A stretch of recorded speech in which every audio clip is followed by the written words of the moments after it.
All right, guys, I just wanted to cover a couple more objections with you.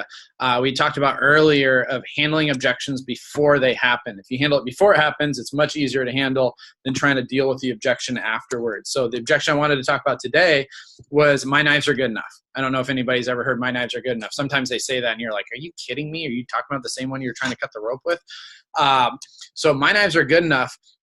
Here's a question. Has anybody heard of Dr. Albert Mehrabian before? If you haven't, he's the professor at UCLA that came up with a study that 7% of communication are the words you say. 38% is your tone of voice, and 55% of is your body language. 55% of communication is the body language. So 93% of what's coming across during your presentation is not the words you say. And you guys, you know how important the manual is. To follow the manual, that just shows you how much more important your tone and your body language is. So my knives are good enough. We handle that objection right here on the junk knives page. So if you say, Mrs. Jones, wood handle knives are unsanitary, you're being about 7% effective. What we want to do is we want to use all our body language, all our communication skills. So even in your manual, it says make that gross face. And you kind of laugh at it when you first see it.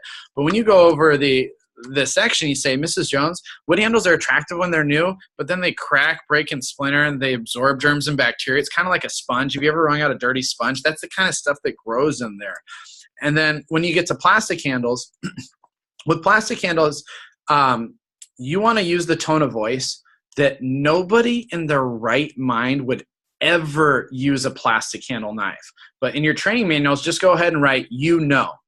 You just want to say, you know, plastic handle knives, Mrs. Jones. Those are the ones they break, they crack, they chip, they fall apart. You know, the plastic handle ones. And they're kind of like, oh, yeah, I know those. And they're kind of like, hide the plastic handle knives because they're embarrassed to bring theirs out again, right? But nobody in their right mind should use a plastic handle knife. And then you get to the construction, you talk about partial tang, and then you talk about the brass rivets, and you're making faces again. You say, Mrs. Jones, the brass rivets, they expand and contract, so you get the stuff around there, and if it's green, it's still growing. That's like, when it's green, it's alive. That's like moldy food and bacteria that's growing on the stuff, and that's what they're using to prepare their food with, right? And then when you get to carbon steel, same thing, right? High carbon steel, it's sharper, but it's rusting, it grows. It's almost like you want to tetanus shot. My manager used to say, Mrs. Jones, using a carbon steel knife would be like, imagine having a nice honey baked ham, and right before you eat it, you went and rubbed it on the tailpipe of a city bus, right? That's kind of what it's like cutting with a carbon steel knife. It's kind of gross. And then stainless steel. Now in your manual, I would underline a word, and the word is soft. That is the key word when you're talking about stainless steel. You say, Mrs. Jones, stainless steel doesn't rust, pit, or corrode, but it's a softer steel, right? So those are the ones.